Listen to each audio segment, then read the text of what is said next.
So, but first, we're going to be bringing on Angela Flournoy, and this is her first time on Black Authors Matter TV. So, we welcome her to the show to discuss her work, and there she is. So, Angela, welcome to Black Authors Matter TV. Hi, very happy to be here. I'm very Great. happy to have you. Now, you have your newest book is called The Wilderness, hmm and it is right behind you. Do you have are you able to put that copy like at the screen so everybody can see it? Sure. And it's a hardcover, it looks like. Is Yes. okay. And this book was named one of the top 10 best books by the Washington Post Very nice. for the year, and also got some other best book nominations or uh, what do I want to say, announcements for best book by other entities. So that's always good publicity for that gets the word out in a positive way, and at least makes people look at the list. And then a lot of people look at lists. I look at lists.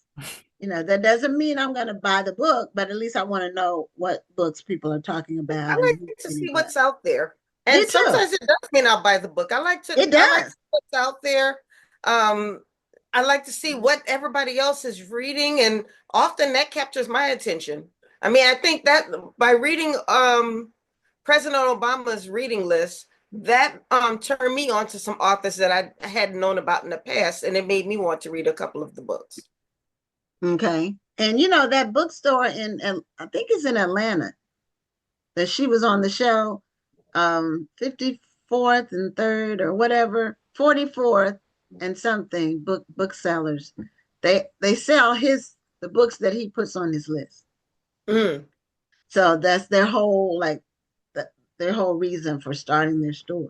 So at any rate, Angela, now tell us what The Wilderness is all about. So, The Wilderness is a novel about friendship at its core. It follows a group of four Black women friends from their 20s into their 40s. And it's what I call a real coming of age story. A lot of coming of age stories that we're used to are about, going from being a child to being a young adult, leaving your parents' house. Right. But I feel that coming into middle age, there are just a lot fewer handbooks, to figure out how you're supposed to do it. And I thought about my own friend group that I had since college and what it might take for us to stay in each other's lives and how we might support us as our lives changed as we became parents or as we lost parents, as our careers changed or maybe didn't pan out. And so this novel is about that time period coming into what I consider to be like a for real adult. And it's set in mostly in New York and Los Angeles. And it begins in 2008 and it goes a little bit into the future, into 2028. So I also consider it a book about the last 20 years of American life. Okay. See? Well, going through those years from the 20s to the 40s, you have different groups of friends, and some of them stay with you through that time. You meet new people, and then some of them stay for a period of time. So a lot of times our friends are just based on what we're going through, or sometimes it's the workplace, workplace friendships where they start, or personal interests. Well, I think it's a bless. We talk a lot about friends that we've had from childhood, but I think it's a blessing when, as an adult, you've had a friend for 20, 30, 40 years. Because I think sometimes as adults, we're more apt to say, I'm going to walk away from this friendship. We don't know how to do that when we're teenagers or when we're kids, but as adults, we walk away from friendships, or we let life start lifing. And I have some friends who are still great friends to this day, but I have not talked to them in years because life is lifing. But hmm then when we get on the phone, we talk to each other like no time has passed. But when you have that friend who's been a constant in your life for years, I think that there's a value to that. So this sounds like a book that I'd be interested in reading. Well, I hope so. I think that one of the things that really made me want to write this book is that my mother had a friend, but she met in middle school. My mother passed away a couple years ago, and her best friend, I grew up calling my auntie Alicia. And it wasn't really until I was, I don't know, maybe 8 or 9, I realized that it wasn't actually, my biological auntie, but that's how close they were. And I can't imagine, I feel like my life would be impoverished if I did not grow up with this additional auntie figure in my life. And I really wanted to think about how their friendship, they were friends until my mother passed away, so for 51 years, how they were able to navigate that. Like, of course, they had falling outs, but Mhm. they had decided that they were basically chosen family. Like, these are people that you decide you want to have in your life. Yeah. You're not obligated to, nobody's making you. They're not going to be at the family reunion, you know? So if you don't call, it's going to be fine. But they made that choice. And to me, I know especially a lot of Black women, older Black women in my life had similar friends like that. And sometimes also it can be what you need. Somebody who did not grow up exactly the same as you, who can sometimes see outside of dynamics that you take for granted, or who can just be another set of ears for your kids to confide in. And I think that for my generation, particularly, so many of us are growing up and starting families, not necessarily in the cities we grew up in. And we are not, or some of us are not even starting families, but we're getting older and we're starting to think, what's going to make me feel rooted to this place? And friendship is one of those things that people are starting to think, oh, I have to take this more seriously. I can't just be like, this is a placeholder until I get a man and get a family. This is something that has to sustain me. And that's kind of what I wanted to think about in this novel. Are your friends in different stages of relationship? Oh, Like in the four friends, not your friends, I'm sorry, uh-huh. the friends in the book. Are they Yes. So okay? there are friends, there are people who are like partnered but not married.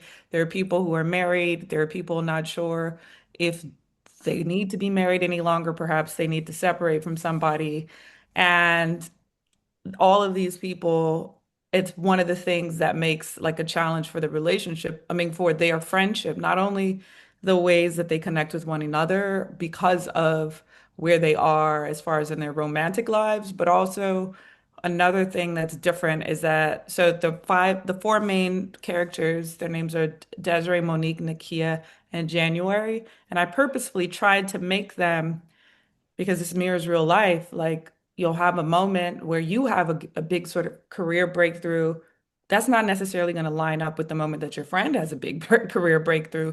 So I also tried to make them be at different stages of just like professional life as well as romantic life, because it's something you have to not navigate. And when you talk about maintaining friendships, you have to figure out, okay, well, if I suddenly have all this money and she's where I was maybe a couple years ago, how do we still relate? How do we still figure out how to be in each other's lives?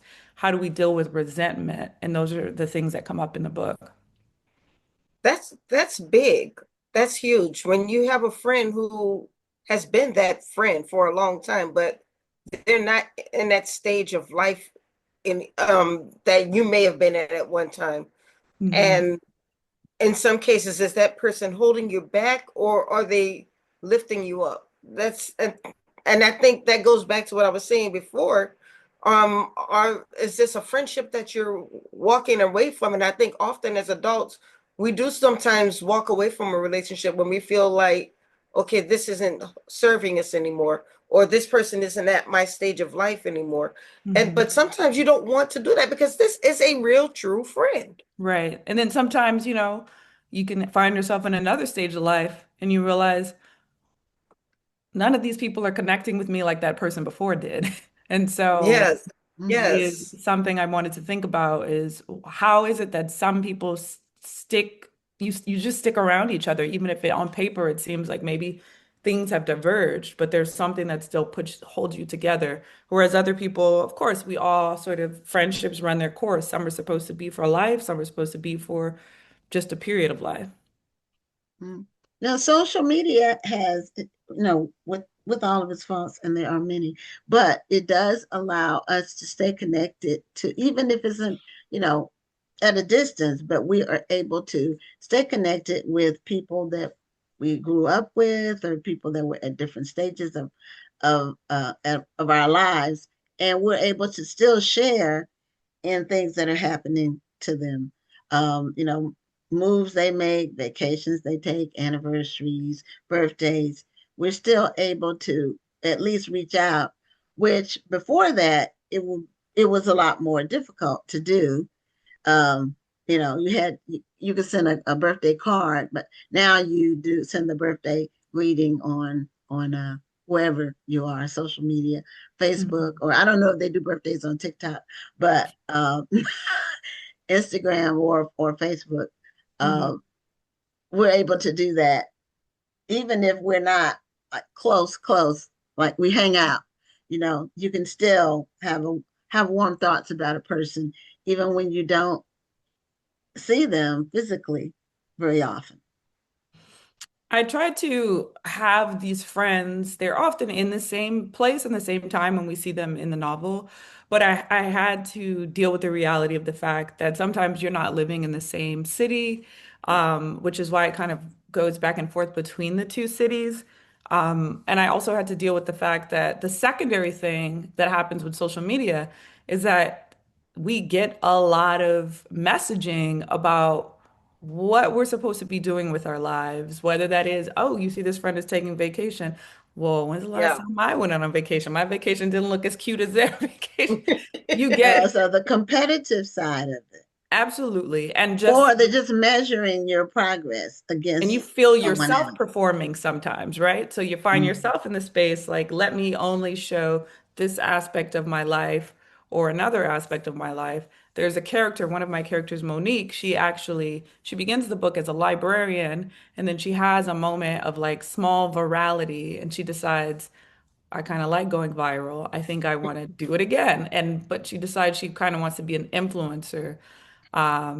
And when this first begins, it's a period of time where her friends, they don't think this is a real way to make money. But of course, fast forward to now, and a lot of people make a lot of money doing that, right? And the ways, but also it changes the people who really know you versus all of the thousands and tens of thousands of people who believe they know her and admire this one side of her on the internet. It's hard for people who knew you before that to be like, well, where do I fit in when I feel like I don't necessarily look the part or behave the way that like you're presenting your life to the internet. And I think that that happens, interestingly, I think that happens actually now, like at every sort of, in every age group. There are just people who are a lot more aware of how they're presenting themselves on social media than other people. With the younger people, and I'll include my daughter in that group. And this started when she was in college. Um, and I'm sure it may be even more intense now for people, not for her age group. She's 29 now. But there was always a comparison. And I didn't even know this was really happening until I read an article or saw something on the news about how teenagers compare how many likes their picture got, or how many comments, or how it looked, or did they talk about it at school, Mhm. and they compare themselves to other people in that way. And uh, I would tell her, look, those are not your friends. Those the 1,000 people that clicked, they're not your friends. Mhm. They're people that don't even know you. So We don't, hope they're all people. Some of yeah. them might just be bots, Some of them right? might be, well, that's another issue. So don't get caught up in those. You don't know those people. It's the people who are around you, who love you, who care about you, who actually know you. That's who you should be taking your cues from. And but I know it's difficult whenever it's one of those things every generation has. Well, everybody's doing it. Now that everybody's doing it is on social media. So whatever aspect that is now for teenagers, and the AI part is a whole nother conversation. So, but just the whole idea of friendship over an extended period of time. That's a good Well, topic. your book seems is almost like a study in social sciences almost. I mean, I'm one I'm wondering what type of preparation do you do to write a book like this? Because it seems to be like almost a deep dive in the study of friendship and human behavior. And it just doesn't seem like the type of book you write by the seat of your pants. Well, thank you. I think that well, it was 10 years between when my first novel, The Turner House, came out and when this novel was published in September. I did not only work on this novel, but part of the reason it took so long is because I had the idea in 2016 of what I wanted this book to be, but I think I was quite frankly a little too young to really understand the sort of particular challenges that might come up for women as they just get older and especially as they try to maintain friendships. A lot of the research that I did, because the book does project a little bit into imagining what life will be like in the country in a few years, was just thinking about because I wanted to do that. I knew I wanted to do that in early 2016. And then in the fall of 2016, there was a big sort of political change that I had not predicted. And so there was a period of time where I was like, well, maybe I can't talk about what the future of the country is going to be look like because I don't know. And then I realized the more that I thought and read about some of the things that led us to that election in 2016, I thought about broader trends that are bigger than who's in office, like the way that, again, social media is influencing how we think about ourselves, how we feel isolated or connected to people, trends like people getting their news from non-traditional sources and how that could be good or that could be bad because people just are living in completely different realities from one another, right? And the more that I thought about those trends and also trends about like where Black people are living and, the amount of Black people in the first 2.5 decades of this century who were products of Great Migration and lived in the northern cities who have moved back south and how that affects how those cities in the north feel. So I did a lot of research about those kinds of trends. But the thing about when you're trying to write the kind of fiction that I do is that you try to wear all that lightly, right? Like you research all those things, but then you really want it to be about characters. You want your reader to just be pulled in because these people feel real and the situations that I put them in are ones that feel compelling. Um, but those are also the things that are in the background, those other things that I'm thinking about like trends, about the changes over the last 20 years, about just like in every kind of aspect of life are like in the sort of they're like in the yeah, they're making the background, but in the foreground is just how do these women navigate getting into middle age? Right. The things that are happening in culture and environment, that's almost like a character in itself. If you when you're writing a book about 20 years, Hmm. it's almost technology is the biggest change that has occurred over the last 20, but also just the way people communicate, well, which is rooted in the technology. Um, the way people date and meet Yeah. people that they're going to date, or or not even get together on a date. They just kind of do the preliminary stuff online, and then the date Yeah. it may end up in a date or it may not. So Right. so And that's so absolutely something that changes over the course of the book is but the interesting thing I'll say is that it seems like all of it has to do with the technology, but some of it, there's just other kinds of thought that we've been exposed to because of social media, like ideas we maybe wouldn't even come across. So there are ways that people interact with each other. Like for instance, I'm sure we've all seen, those little text box, I don't know what to call them, like textgrams, but they'll say something that it feels like wisdom, but you don't even know who wrote it, and people will share it, those little text memes, and it'll be memes. like, Mm-hmm. everyone might be in your life for just a season and there's just a reason. And you're like, where did this come from? And there are things though, they kind of, you absorb them, whether if it feels like it makes sense to you, then it's something you absorb, and then you might find yourself in real life talking to someone and you say one of these things that you got from, you don't even remember where you got it from. And I think that is there didn't used to be so many inputs. Like maybe it would be you got Right. something from church or just your, your friends at work. But now there are so many different inputs that it's hard to even track necessarily where you got some of the messages from. That's true. A lot of it's fleeting too. Hmm. It's like, what was the word, the phrase today, and then tomorrow or the next day there'll be a different one. And so it's fast, it's coming fast and leaving fast. It's Hmm. the rapidity can be sometimes mind blowing. Sometimes you just have to take a step back. It's probably a good reason why people are now talking about disconnecting from, putting down your phone, putting down the screens, getting off social media, doing a fast, so to speak, just to get your bearings back. I'm Because you curious can. actually about the title because I can see. Well, you took my question. Oh, sorry. That's Well, I mean, okay. 'cause I can see all of this being a part of the wilderness, Mhm. navigating social media, navigating friendships, getting older. I can see all of this being part of a wilderness experience.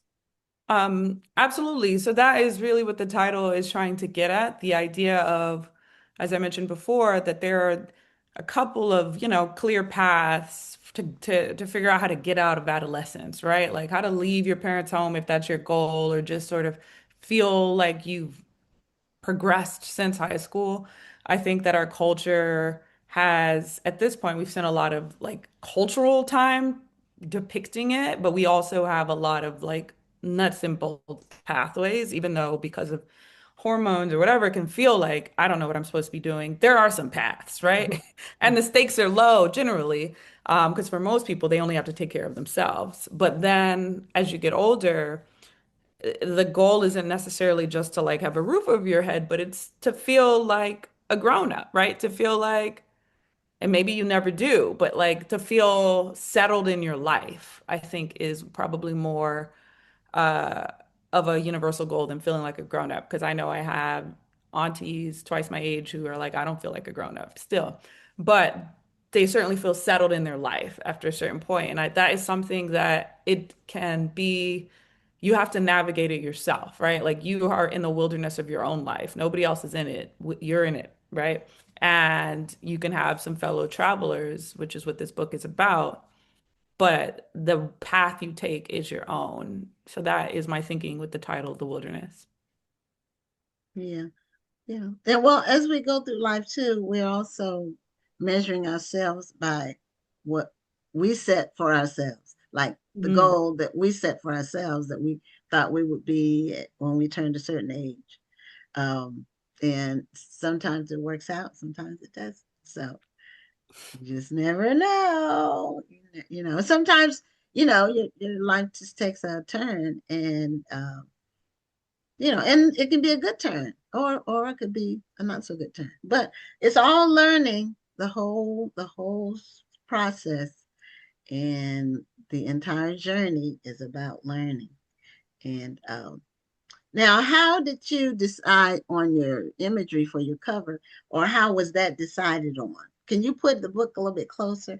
Because I Yeah. was looking at that So and I couldn't necessarily tell what was depicted. So this is a collage-based painting by the artist Mickalene Thomas. Um, Okay. and Mickalene Thomas is very known for she often has very sort of bright and like funky colors like next to each other. But there's usually people in her paintings. Like there's often women who just seem really kind of like relaxed and reposed and often kind of majestic. And I profiled her for the New York Times in 2021. And so I was able to look at everything, or I tried to look at everything she had made to that point. And I came across these, which are very rare for her because there's no people in them. They're like a series of interiors she did in the like early 2010s. And I was really drawn to them because they have more mystery to me without somebody in them, without a person. Because when you see a face or you see a body, you see an outfit, you start to make judgments, right? Mhm. And without that, you certainly do. Like, if this is a living room, right? But it's a very particular living room. There's only a certain kind of person or people who might spend some time hanging out in a living room like this, right? And I thought it was a It's very good. luxurious. Right. Very luxurious. It's somebody who's got like a very bold point of view, right, about their Yes. space. But I thought it was something that would feel welcoming, like you could imagine all four, like a group of girlfriends hanging out in here, like a place where they spend a lot of like bonding time, but it might also be a space where they have to sort of pick each other up, like if something happens in one of their lives. And that was really exciting to me. I also just really liked the colors. I wanted something that felt sophisticated but also inviting. And Micheline was generous enough to let me use this artwork. And I've had really positive feedback about it. A lot of readers really, really love it, as do I. Yeah. Okay. Um, in the time we have left, can you tell us about the Turner House, which um, that was a National Book Award finalist, and that was was the Turner House your first novel or Yes. the first breakthrough novel? This is the Turner House. So the Turner House came out in 2015. It used to have different covers, but this is its 10-year anniversary cover, which this art is by a Detroit artist named Tyree Guyton. The Turner House is set in Detroit and it follows the present day of the story is in 2008, but it follows a large family. There are 13 adult siblings and they live on the east side or they were raised on the east side of Detroit. And it's a story of the house that they grew up in but also about the prior 60 years of their relationship to the city of Detroit and the city of Detroit, like overall. So when we Okay. meet them, their house, as was the case of many houses in 2008 around the country, but particularly in Detroit, is underwater, meaning they owe more to the bank than the house is worth, and they have some tough decisions to make because of that. But it's also a like an intergenerational story and a great migration story. Um, Okay. I'm really honored that new readers have still been finding this book a decade later. Now, you have three settings. You've mentioned Detroit, New York, LA. hmm What's home for you? I am from Los Angeles. I currently live in New York. I've lived in New York most of my life since college. And my dad is the fifth of 13 children. He is from Detroit. Wow, 13 children. Mm, hmm wow. That must be one family reunion. I like that. Very big, very big. Well, Angela, thank you for being a guest on the show. Congratulations on your success. Your books both sound very inviting in terms of the characters and the storylines and the historical part with the Turner House, especially. I love history. And so I like contemporary stories too, but I really love history woven into a story or just a story that's totally historical, the setting, the people, the everything. Um, I like being connected to previous generations. So thank you so much for being on the show and continue success. Do you have another book you're working on? I do have another book. I am not prepared to talk about it, but it is due in the spring, so I got to get it together to talk about soon. Okay, so Hopefully, we'll I can just come be on the back. lookout for Thank it. you. Yes. Okay, have a great night. You too. Take care. Thank you so much. Thank you. Bye. Bye bye.